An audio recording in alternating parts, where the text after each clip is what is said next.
Hello friends, വണ്ടി Swift Dzire ആണ്, 2008 model. വണ്ടി ഏകദേശം 2,15,000 കിലോമീറ്റർ ഓടിയിട്ടുണ്ട്. ഇതിൽ കംപ്ലയിൻ്റ് എന്ന് പറഞ്ഞാൽ ബാറ്ററിയുടെ വാർണിംഗ് ലൈറ്റ് കത്തുന്നതാണ് കംപ്ലയിൻറ്റ്. ഇത് സ്റ്റാർട്ട് ചെയ്താലും ബാറ്ററിയുടെ വാർണിംഗ് ലൈറ്റ് കിടുന്നില്ല, ബാറ്ററിയുടെ വാർണിംഗ് ലൈറ്റ് കത്തിക്കൊണ്ടിരിക്കുകയാണ്. അപ്പോൾ ആ കാരണം ഒന്ന് ഓൾട്ടർനേറ്റർ, അല്ലാന്നുണ്ടെങ്കിൽ ഓൾട്ടർനേറ്റർ പുള്ളി, അല്ലാന്നുണ്ടെങ്കിൽ അതിൻ്റെ വയറിങ്, അല്ലാന്നുണ്ടെങ്കിൽ അതിൻ്റെ ബെൽറ്റ്. ഈ 3 കംപ്ലയിൻ്റ് കൊണ്ടാണ് ഡ്രൈവ് ബെൽറ്റ് പൊട്ടുമ്പോഴും ഈ സെയിം കംപ്ലയിൻ്റാണ്. ഈ 3 കംപ്ലയിൻ്റ് കൊണ്ടാണ് ഈ വാർണിംഗ് ലൈറ്റ്, ബാറ്ററിയുടെ വാർണിംഗ് ലൈറ്റ് തെളിയുന്നത്. ബാറ്ററിയുടെ വാർണിംഗ് ലൈറ്റ് തെളിയുക എന്ന് പറഞ്ഞു കഴിഞ്ഞാൽ ബാറ്ററി ചാർജ് കയറുന്നില്ല എന്നാണ് അർത്ഥം. അപ്പോൾ അങ്ങനെ വരുമ്പോൾ നമുക്ക് കുറേ ദൂരം അങ്ങോട്ട് ഓടിക്കാൻ പറ്റില്ല. ഓൾട്ടർനേറ്റർ പുള്ളിയോ അല്ലാന്നുണ്ടെങ്കിൽ വയറിങ്ങോ ഫോൾട്ട് ആണെന്നുണ്ടെങ്കിലും എഞ്ചിന് നമുക്ക് കാര്യമായിട്ട് ബാധിക്കില്ല. ബാറ്ററി ഡൗൺ ആയി കഴിഞ്ഞ് കഴിഞ്ഞാൽ വണ്ടി ഓഫായി നിൽക്കും. വേറെ ബാറ്ററി വെച്ച് നമുക്ക് ഗാരേജിൽ എത്തിക്കാൻ പറ്റും, കുഴപ്പമൊന്നുമില്ല. പക്ഷേങ്കിൽ ഡ്രൈവ് ബെൽറ്റാണ് പൊട്ടിയിട്ട് ഈ വാർണിംഗ് ലൈറ്റ് വരണമെന്നുണ്ടെങ്കിൽ നമുക്ക് ഒന്നും അറിയില്ല. നമുക്ക് ഓടിക്കും. മറ്റുള്ള വണ്ടികൾക്ക്, പവർ സ്റ്റിയറിങ്ങുള്ള വണ്ടികൾക്കൊക്കെ ആണെന്നുണ്ടെങ്കിൽ നമുക്ക് പെട്ടെന്ന് അറിയാൻ പറ്റും. അതുപോലെ ഇപ്പോഴത്തെ ന്യൂ മോഡൽ വണ്ടികൾക്കൊക്കെ നമുക്ക് അറിയാൻ പറ്റും. എന്താ വെച്ച് കഴിഞ്ഞാൽ പവർ സ്റ്റിയറിങ് വർക്കാവില്ല, പവർ സ്റ്റിയറിങ്ങിൻ്റെ സിമ്പിളും കൂടെ കാണിക്കും. പക്ഷേ ഈ മോഡലിന് അങ്ങനെ കാണിക്കില്ല. പവർ സ്റ്റിയറിങ് എല്ലാം വർക്കാവും. എല്ലാം ബാറ്ററിയുടെ വോൾട്ട് 12 വോൾട്ട് കിട്ടിക്കഴിഞ്ഞാൽ പവർ സ്റ്റിയറിങ് വർക്കാവും, എല്ലാം വർക്കാവും. അതുകൊണ്ട് നമുക്ക് കംപ്ലയിൻറ്റ് എന്താണെന്ന് പെട്ടെന്ന് അറിയില്ല, ബെൽറ്റ് പൊട്ടി കഴിഞ്ഞ് കഴിഞ്ഞാൽ. അപ്പോൾ നമ്മൾ അറിയാതെ ഇങ്ങനെ ഓടിച്ച് കഴിഞ്ഞാൽ വാട്ടർ പമ്പ് അതിനകത്ത് ഒട്ടും തന്നെ വർക്കാവില്ല. വർക്കാതിരിക്കുന്നുള്ളൂ എഞ്ചിനിലേക്ക് അത് ഹീറ്റ് ആവാനും ടെമ്പറേച്ചർ കയറാനും അതുപോലെ തന്നെ പണികൾ കൂടുതൽ വരാനും സാധ്യതയുണ്ട്. അപ്പോൾ എപ്പോഴും ബാറ്ററി വാർണിംഗ് ലൈറ്റ് വന്നു കഴിഞ്ഞാൽ നമ്മൾ പെട്ടെന്ന് നോക്കേണ്ടത് ഡ്രൈവ് ബെൽറ്റ്. ഇതുപോലുള്ള മോഡൽ വണ്ടികളാണെന്നുണ്ടെങ്കിൽ അതിൻ്റെ ഡ്രൈവ് ബെൽറ്റിന് എന്തെങ്കിലും കംപ്ലയിൻ്റ് ആയിട്ടുണ്ടോ എന്നുള്ളതാണ് ഫസ്റ്റ് നമുക്ക് നോക്കേണ്ടത്. ഡ്രൈവ് ബെൽറ്റ് കംപ്ലയിൻ്റ് ആയിട്ടുണ്ടെന്നുണ്ടെങ്കിൽ ഉടനടി അങ്ങനെ ഓടിക്കാതിരിക്കുക. ഓടിച്ച് കഴിഞ്ഞ് കഴിഞ്ഞാൽ വാട്ടർ പമ്പ് വർക്ക് ചെയ്യാത്തതുകൊണ്ട് എഞ്ചിൻ കൂളിംഗ് സിസ്റ്റം വർക്ക് ചെയ്യില്ല. അപ്പോൾ എഞ്ചിൻ സീസ് ആവാനും അങ്ങനെയുള്ള കാര്യത്തിന് ബുദ്ധിമുട്ടാവും. അപ്പോൾ ഇതിൽ കംപ്ലയിൻറ്റ് വന്നിരിക്കുന്നത് ഡ്രൈവ് ബെൽറ്റ് പൊട്ടിയിരിക്കുകയാണ്. ഡ്രൈവ് ബെൽറ്റ് പൊട്ടിയിട്ടും കസ്റ്റമർ 10-20 കിലോമീറ്റർ വണ്ടി ഓടിച്ചിട്ടുണ്ട്. പക്ഷേ ക്വാർട്ടർ ജെറ്റ് എഞ്ചിന് വലിയ പ്രശ്നങ്ങളൊന്നും പറ്റിയിട്ടില്ല. ഇത് വേറെ ഏതെങ്കിലും വണ്ടിയാണെങ്കിൽ പെട്ടെന്ന് തന്നെ ഹീറ്റ് കയറി ഹെഡ് ഗ്യാസ്കറ്റ് അങ്ങനെയുള്ള കംപ്ലയിൻറ്റുകൾ വരാൻ ചാൻസ് കൂടുതലാണ്. ക്വാർട്ടർ ജെറ്റിന് വരില്ല എന്നല്ല, എന്നാലും നമുക്ക് വാട്ടർ പമ്പിലധികം ഒരു 10 കിലോമീറ്ററൊക്കെ നമുക്ക് ഓടിച്ചാലും വലുതായിട്ട് പ്രശ്നങ്ങൾ വരില്ല. ഇതിൻ്റെ ടെമ്പറേച്ചർ കയറണമെന്നുണ്ടെങ്കിൽ തന്നെ ഏകദേശം ഒരു 1-1.5 മണിക്കൂറൊക്കെ ഇട്ടാൽ തന്നെ റേഡിയേറ്ററിൻ്റെ ഫാനേ വർക്ക് ചെയ്യുള്ളൂ. അത്രയും സിസ്റ്റം, കൂളിംഗ് സിസ്റ്റം വർക്ക് ചെയ്യും. പക്ഷേ ഈ വാട്ടർ പമ്പ് വർക്ക് ചെയ്തില്ല എന്നുണ്ടെന്നുണ്ടെങ്കിൽ പിന്നെ ഒന്നും നിവൃത്തിയില്ല കേട്ടോ. കസ്റ്റമർ ഓടിച്ചു എന്നുള്ളതൊക്കെ, പക്ഷേങ്കിൽ നമ്മൾ വണ്ടി എടുക്കുകയാണെന്നുണ്ടെങ്കിൽ ഡ്രൈവ് ബെൽറ്റ് പൊട്ടിക്കഴിഞ്ഞാൽ പിന്നെ ഓടിക്കരുത്. വാട്ടർ പമ്പ് വർക്ക് ചെയ്ത് ഓടിച്ചു കഴിഞ്ഞാൽ എഞ്ചിൻ പണി കിട്ടാൻ ചാൻസ് കൂടുതലാണ്. ഇത് എന്തൊരു ഭാഗ്യത്തിന് 10 കിലോമീറ്റർ 20-25 കിലോമീറ്റർ ഓടിച്ചിട്ടാണ് വർക്ക്ഷോപ്പിലേക്ക് കൊണ്ടുവന്നത്. നോക്കുമ്പോൾ അതിൻ്റെ ഡ്രൈവ് ബെൽറ്റ് പൊട്ടി ബാരിങ് മൊത്തം കംപ്ലയിൻ്റ് ആയിരിക്കുകയാണ്. ഇനി നിങ്ങളുടെ വണ്ടിക്കാണ് ഇങ്ങനെ ഒരു സാഹചര്യം ഉണ്ടെന്നുണ്ടെങ്കിൽ ഒരിക്കലും വണ്ടി ഓടിക്കാതിരിക്കുക. വണ്ടി ഉടനെ തന്നെ വർക്ക്ഷോപ്പിൽ കയറ്റിയിട്ട് ചെയ്യണം. ഇങ്ങനെ 10-20 കിലോമീറ്റർ ഓടിച്ചു എന്ന് പറഞ്ഞിട്ട് അതുപോലെ ഓടിക്കാനോ പിടിക്കാനൊന്നും നിൽക്കരുത്. എന്താ വെച്ച് കഴിഞ്ഞാൽ സീസാകാൻ ചാൻസ് കൂടുതലാണ്. ഇതാണ് ബാരിങ്. അതിൻ്റെ ടെൻഷനറിൻ്റെ ബാരിങ് പൊട്ടിയിട്ടാണ് ബെൽറ്റ് ഊരിപ്പോയേക്കുന്നത്. പുറത്ത് ചാടി പോയിരിക്കുകയാണ്. അതിനകത്ത് ഇല്ല, ബെൽറ്റ് ഇല്ല. ഇത് കണ്ട ബാരിങ് അത്ര ബേണായിട്ട്. അപ്പോൾ ഇതിന് മുന്നൊക്കെ സൗണ്ട് വന്നിട്ടുണ്ട്. ഈ ബാരിങ് ഇത്രയും ബേണാണെന്നുണ്ടെങ്കിൽ ഇതിൽ ഗ്രീസിങ് പോയിട്ടാണ് ഇത് പെട്ടെന്ന് ഇങ്ങനെ ബേണാകുന്നത്. ഇതിൻ്റെ മുകളിൽ വരുന്നത് ഒരു പ്ലാസ്റ്റിക്കാണ്. അതാണ് ഇത് കത്തുമ്പോൾ അത് ഉരുകിയിട്ടാണ് പോകുന്നത്. അപ്പോൾ അങ്ങനെ വരുമ്പോൾ എന്താ പറയുക, ഇതിന് മുന്നേ സൗണ്ടുകളൊക്കെ ഉണ്ടാക്കിയിട്ടുണ്ട്. ആ സൗണ്ടൊന്നും ശ്രദ്ധിക്കാതെ ആയിരിക്കും ചിലപ്പോൾ ഓടിച്ചിട്ടുണ്ടാവുക. അതുകൊണ്ടായിരിക്കും ഇങ്ങനെ സംഭവിച്ചതെന്ന് തോന്നണം എനിക്ക്. അപ്പോൾ ഇതാണ് കംപ്ലയിൻറ്റ്. ഈ ബാരിങ് കംപ്ലയിൻ്റ് ആയിട്ടാണ് അതിൻ്റെ ബെൽറ്റും ഇതിനകത്ത് പൊട്ടിയിരിക്കുന്നത്. ഇപ്പോൾ ബെൽറ്റ് ഇല്ല, ബെൽറ്റ് കംപ്ലീറ്റ് ആയിട്ട് പോയിരിക്കുന്നത്. ഇനിയിപ്പോൾ നമുക്ക് അതിൻ്റെ ടെൻഷണർ ബാരിങ് മാത്രമായിട്ട് നമുക്ക് മാറ്റാൻ പറ്റും. ഓട്ടോമാർക്ക് ഒറിജിനൽ വരുന്നത് ഇപ്പോൾ ആ ടെൻഷണർ പുള്ളി കംപ്ലീറ്റ് ആണ്. പക്ഷേ ആ ഒരു പുള്ളിക്ക് വലിയ കംപ്ലയിൻ്റ് ആയിട്ട് എനിക്ക് തോന്നുന്നില്ല. അതുകൊണ്ട് നമുക്ക് ബാരിങ് മാത്രം, പുള്ളി മാത്രം മാറ്റിവിടാം. പുള്ളി മാത്രം മാറ്റിയിട്ട് നമുക്കതിനകത്ത് ബെൽറ്റ്, ഒറിജിനൽ ബെൽറ്റ് ഉണ്ട്. ഒറിജിനൽ ബെൽറ്റ് 400 ചില രൂപ എങ്ങാണ്ട് വരുന്നുണ്ട്. ഒറിജിനൽ ബെൽറ്റ് അതിനകത്ത് കയറ്റി സെറ്റ് ചെയ്യാം. ബെൽറ്റ് വരുന്നത് 435 രൂപ വരുന്നുണ്ട്, ഒറിജിനൽ ബെൽറ്റ്. ഇതാണ് പുള്ളി, ഗെറ്റ്സിൻ്റെയാണ് വരുന്നത്. ഗെറ്റ്സിൻ്റെ എന്ന് പറഞ്ഞാൽ ഒറിജിനൽ കമ്പനി തന്നെയാണ്, കമ്പനി സാധനം തന്നെയാണ് ഗെറ്റ്സിൻ്റെ പുള്ളി. ഇത് നമുക്ക് ടെൻഷനർ മൊത്തമായിട്ട് മാറുകയാണെങ്കിൽ നല്ല റേറ്റ് വരും. ഇത് പുള്ളിയായിട്ട് നമുക്ക് മാറാം. ഇതാണ് പുള്ളി വരുന്നത്. ഈ ബാരിങ് കത്തിയിട്ടാണ് ഈ പ്ലാസ്റ്റിക്കിൻ്റെ ഇത് മൊത്തം ഉരുകി അങ്ങ് പോയിരിക്കണം. ഇനിയിപ്പോൾ നമുക്കിത് എന്തായാലും അതിനകത്ത് സെറ്റ് ചെയ്തിട്ട് കയറ്റാം.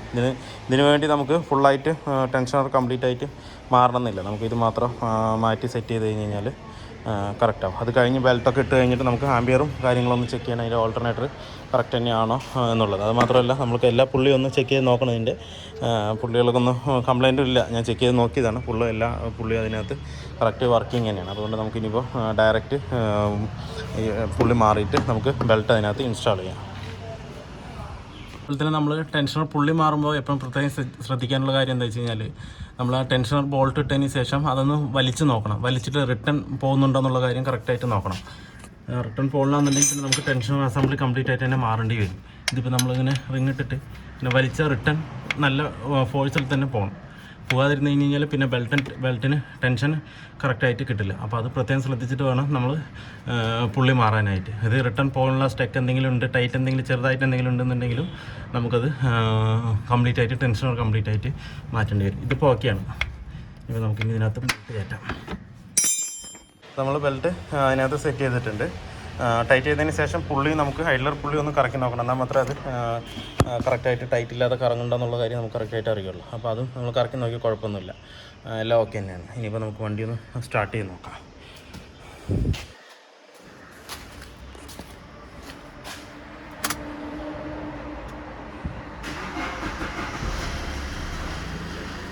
അപ്പോൾ അതിൻ്റെ ബാറ്ററിയുടെ warning light automatically cut off ആയിട്ടുണ്ട്. അപ്പോൾ ബെൽറ്റിൻ്റെ കംപ്ലയിൻ്റ് കൊണ്ട് തന്നെയാണ് ആ വാർണിംഗ് ലൈറ്റ് വന്നത്.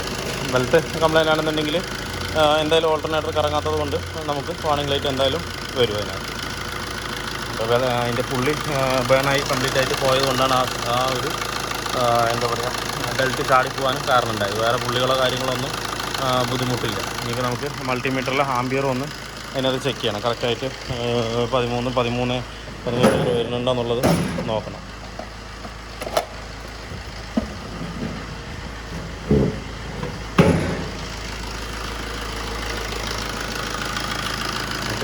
മറ്റ് ഒന്ന് ആംബിയർ മാത്രം ഒന്ന് ചെക്ക് ചെയ്തിട്ട് നമുക്ക് വണ്ടി ഡെലിവറി ചെയ്യാൻ പറ്റും. ഇനിയിപ്പോൾ വേറെ കാര്യങ്ങളൊന്നും ഇല്ല ഇതിനകത്ത്. അപ്പോൾ നമ്മുടെ സ്വിഫ്റ്റ് ഡിസൈറിൻ്റെ വർക്ക് ഫുള്ളി കംപ്ലീറ്റ് ആയിട്ടുണ്ട്. അപ്പോൾ ഇതിൽ ചെയ്തത് ഓൾട്ടർനേറ്റർ പുള്ളി മാറി, ടെൻഷനറിൻ്റെ പുള്ളി മാറി, അതുപോലെ തന്നെ ഡ്രൈവ് ബെൽറ്റും ഇതിനകത്ത് നമ്മൾ ചേഞ്ച് ചെയ്തിട്ടുണ്ട്. കംപ്ലയിൻറ്റ് പക്ക സോൾവ് ആയിട്ടുണ്ട്. നമ്മൾ വണ്ടി ഓടിച്ച് നോക്കുമ്പോൾ വണ്ടിയിൽ ഒരുപാട് കംപ്ലയിൻറ്റുകൾ ഇനിയുണ്ട് ഇതിനകത്ത്. എന്താ വെച്ച് കഴിഞ്ഞാൽ ബ്രേക്ക് ചെയ്യുമ്പോൾ ഫ്രണ്ട് കാലിപ്പറിന്ന് ഹെവി ആയിട്ട് നോയ്സ് ഉണ്ടാക്കുന്നുണ്ട്. നോയ്സ് എന്ന് പറഞ്ഞു കഴിഞ്ഞാൽ ഒന്ന് ബ്രേക്കിൻ്റെ ഡിസ്ക് അൺഈവനായിട്ട് തേഞ്ഞ് കഴിഞ്ഞാൽ ഈ സെയിം സൗണ്ടാണ് വരിക. നമ്മൾ ബ്രേക്ക് ചെയ്യുമ്പോൾ ഒരു കറക്കുന്നൊരു സൗണ്ട് വരും, വരിയുന്നത് പോലെ. കാലിപ്പർ പിന്നെ അങ്ങോട്ടും ഇങ്ങോട്ടും നീങ്ങുന്നതിൻ്റെ സൗണ്ടാണ് അത് വരുന്നത്. അപ്പോൾ ഒന്ന് ഡിസ്കിൻ്റെ കംപ്ലയിൻറ്റ് കൊണ്ട് വരും, പിന്നെ ഒന്ന് കാലിപ്പർ പിന്നെ ലൂസായ ചില സമയങ്ങളിൽ അങ്ങനെ ഒരു സൗണ്ട് വരും. പിന്നെ വരുന്നത് ഹബ്ബാണ്. ഈ രണ്ട് കംപ്ലയിൻറ്റ് നോക്കിയിട്ട് നമ്മൾ ചെയ്തിട്ട് ശരിയായില്ല എന്നുണ്ടെങ്കിൽ പിന്നെ നമ്മൾ ഹബ്ബും കൂടെ അതിനകത്ത് മാറേണ്ടി വരും. ഹബ്ബ് ബെൻഡ് ആകുമ്പോഴും ഈ സെയിം സൗണ്ട് ഇതിനകത്ത് വരും. അപ്പോൾ ഇതിൽ ബ്രേക്ക് ചെയ്യുമ്പോൾ ഹെവി ആയിട്ട് നോയ്സ് ഉണ്ടാക്കുന്നുണ്ട്. പിന്നെ അതുപോലെ തന്നെ വണ്ടി നമ്മൾ സ്പീഡിൽ റൺ ചെയ്ത് പോകുമ്പോൾ ഒരു എയർ ലീക്കാകുന്ന സൗണ്ട് വരുന്നുണ്ട്. അപ്പോൾ ഇതിൽ നേരത്തെ EGR മാനിഫോൾഡൊക്കെ അഴിച്ച് ക്ലീൻ ചെയ്തിട്ടുണ്ടെന്ന് തോന്നുന്നുണ്ട്. അതിൽ നമ്മുടെ EGRൻ്റെ സൗണ്ട് കണ്ടോ, അരിയുന്ന സൗണ്ടാണ് ബ്രേക്ക് ചെയ്യുമ്പോൾ വരുന്നത്. അപ്പോൾ എയർ ലീക്ക് നമ്മുടെ EGRൻ്റെ ബാക്കിൽ ഒരു മെറ്റൽ പൈപ്പ് വരും. EGR പിടിപ്പിക്കുന്നത് മാനിഫോൾഡിൽ പിടിപ്പിക്കുന്ന ഒരു ക്ലാമ്പുണ്ട്. ആ ക്ലാമ്പിലൊരു പാക്കിങ് വരും, ഒരു ചെറിയൊരു 5 രൂപയുടെ പാക്കിങ്ങാണ്. അത് ഒറിജിനൽ തന്നെ നമുക്ക് കിട്ടാനുണ്ട്. അപ്പോൾ ആ പാക്കിങ് ഇട്ടിട്ടില്ല എന്നുണ്ടെന്നുണ്ടെങ്കിൽ, അല്ലാന്നുണ്ടെങ്കിൽ നമ്മൾ ആ EGRൻ്റെ പൈപ്പും ആ EGRും തമ്മിൽ പിടിപ്പിക്കുമ്പോൾ ഒരു ക്ലാമ്പ് പിടിപ്പിക്കും. ആ ക്ലാമ്പ് പിടിപ്പിച്ചത് ശരിയല്ലെങ്കിലും ഈ സെയിം സൗണ്ട് വരും. ഒരു നമ്മൾ നല്ല സ്പീഡിൽ ഓടിച്ചിട്ട് എടുക്കുമ്പോൾ ഒരു എയർ ലീക്ക് ആകുന്ന സൗണ്ട് ഹെവി ആയിട്ട് ഇതിനകത്ത് വരും. ആ ഒരു സൗണ്ടും ഇതിനകത്ത് ഉണ്ട്. പിന്നെ സസ്പെൻഷൻ സൗണ്ട് ചെറുതായിട്ടുണ്ട്. ലെഫ്റ്റ് സൈഡിൽ നിന്ന് ഒരു കട അടി വരുന്നുണ്ട്. എനിക്ക് റാക്കിൻ്റെ ആണെന്ന് തോന്നുന്നുണ്ട്. അപ്പോൾ കസ്റ്റമർ ഇപ്പോൾ ഇത് മാത്രം ചെയ്താൽ മതിയാണെന്നാണ് പറഞ്ഞത്. പക്ഷേ നമ്മൾ ടെസ്റ്റ് ഡ്രൈവ് നോക്കുമ്പോൾ ഏത് വണ്ടിയാണെന്നുണ്ടെങ്കിൽ ഞാൻ വന്നു കഴിഞ്ഞാൽ ഒന്ന് ജസ്റ്റ് ഒന്ന് ഓടിച്ച് നോക്കി കംപ്ലയിൻ്റ് ഉണ്ടെങ്കിൽ പറഞ്ഞു കൊടുക്കും. അപ്പോൾ ഇതും കസ്റ്റമർ ഈ കംപ്ലയിൻ്റ് ഒന്നും എൻ്റെ അടുത്ത് പറഞ്ഞിട്ടില്ല, ബെൽറ്റിൻ്റെ കാര്യം മാത്രമേ പറഞ്ഞിട്ടുള്ളൂ. അപ്പോൾ ഇത് വന്നിട്ട് ഈ 2-3 കംപ്ലയിൻറ്റും കൂടെ ഇതിനകത്ത് ഉണ്ട്. അപ്പോൾ നമുക്ക് വണ്ടി എടുക്കുന്നതിന് മുന്നേ കസ്റ്റമറോട് ഇൻഫോം ചെയ്യും ഇങ്ങനെ ഒരു കംപ്ലയിൻ്റ് ഉണ്ടെന്ന്. അവർ ചെയ്യാൻ വില്ലിങ് ആണെന്നുണ്ടെങ്കിൽ നമുക്ക് ചെയ്യാമല്ലെന്നുണ്ടെങ്കിൽ വണ്ടി കൊടുത്തു വിടാം. അങ്ങനെയാണ് എപ്പോഴും ചെയ്യാറ്. അപ്പോൾ ഇതും നമുക്ക് കസ്റ്റമറിനൊന്ന് വിളിച്ച് പറയണം. അപ്പോൾ ഇങ്ങനെ 2-3 കംപ്ലയിൻറ്റും കൂടെ ഇതിനകത്ത് പെൻഡിങ് ഉണ്ട്, അതൊന്ന് നമുക്ക് വിളിച്ച് പറയാം. പിന്നെ അതുപോലെ തന്നെ വണ്ടിയിൽ യെല്ലോ കളർ അല്ലാതെ റെഡ് കളറിൽ ഏത് സിഗ്നൽ വന്നാലും നമ്മൾ പെട്ടെന്ന് തന്നെ വണ്ടി ഓഫാക്കണം. വണ്ടി ഓഫാക്കിയിട്ട് അതെന്താണെന്നുള്ളത് ചെക്ക് ചെയ്തതിന് ശേഷം മാത്രമേ നമുക്ക് വണ്ടി എടുക്കാൻ പറ്റുള്ളൂ. പിന്നെ ഈ വണ്ടിയെക്കുറിച്ച് കൂടുതൽ അറിയുന്ന ആൾക്കാരുണ്ട്, അവർക്കൊന്ന് എന്താ പറയുക അതിൻ്റെ കൺട്രോളിൽ നമുക്ക് ഓടിച്ച് കൊണ്ടുപോയാൽ മതി. ഇപ്പോൾ ബാറ്ററിയുടെ വാർണിംഗ് ലൈറ്റ് ഇപ്പോഴാണ് തെളിഞ്ഞെന്ന് പറഞ്ഞു കഴിഞ്ഞാൽ ഒരു 10-20 കിലോമീറ്റർ ഓടിക്കാൻ കുഴപ്പമൊന്നുമില്ല. ബെൽറ്റ് പൊട്ടിയിട്ടില്ലെങ്കിൽ, ഓൾട്ടർനേറ്ററിൻ്റെ കംപ്ലയിൻറ്റ് കൊണ്ടാണ് വന്നതെന്നുണ്ടെങ്കിൽ നമുക്ക് ധൈര്യമായിട്ട് ഓടിക്കും. ബാറ്ററി ചാർജ് ഇറങ്ങുന്നവരെ നമുക്ക് ഓടിച്ച് കൊണ്ടുപോകും. അത് അറിയുകയാണെങ്കിൽ മാത്രം അങ്ങനെ ചെയ്തിട്ട് കൊണ്ടുപോകും. അല്ലാന്നുണ്ടെങ്കിൽ പെട്ടെന്ന് ടെക്നീഷ്യനെ വിളിച്ചിട്ട് കാണിക്കണം. യെല്ലോ ലൈറ്റ് വന്നു കഴിഞ്ഞാൽ വലിയ ഡേഞ്ചർ ഇല്ല, നമുക്ക് ഓടിക്കാം, കുഴപ്പമില്ല. റെഡ് ലൈറ്റ് ഏത് വന്നാലും നമ്മളപ്പം തന്നെ വണ്ടി സ്റ്റോപ്പ് ചെയ്യണം. അത് ഇത്തിരി ബുദ്ധിമുട്ടുള്ള കാര്യം, എഞ്ചിന് ബുദ്ധിമുട്ടുള്ള കാര്യമാണ് ആ റെഡ് വാണിംഗ് ലൈറ്റ് വരുന്നത്. റെഡ് വാണിംഗ് ലൈറ്റ് വന്നാൽ ഏത് സിഗ്നലാണെങ്കിലും ശരി, ഓയിലിൻ്റെ ആണെന്നുണ്ടെങ്കിലും ശരി, ഇനിയിപ്പോൾ ടെമ്പറേച്ചറിൻ്റെ ആണെങ്കിലും ശരി, ബാറ്ററിയുടെ ആണെങ്കിലും ശരി, ഇതൊക്കെ റെഡ്. അപ്പോൾ വീഡിയോ എല്ലാവർക്കും ഇഷ്ടമായിരുന്നു ലൈക്ക് ചെയ്യുക, ഷെയർ ചെയ്യുക, അതുപോലെ തന്നെ സബ്സ്ക്രൈബ് ചെയ്യാതെയാണ് വീഡിയോ കാണുന്നതെങ്കിൽ ഒന്ന് സബ്സ്ക്രൈബ് ചെയ്ത് സപ്പോർട്ട് ചെയ്യുക. അപ്പോൾ മറ്റൊരു വീഡിയോയിലേക്ക് കാണുന്നവരെ എല്ലാവർക്കും ബൈ.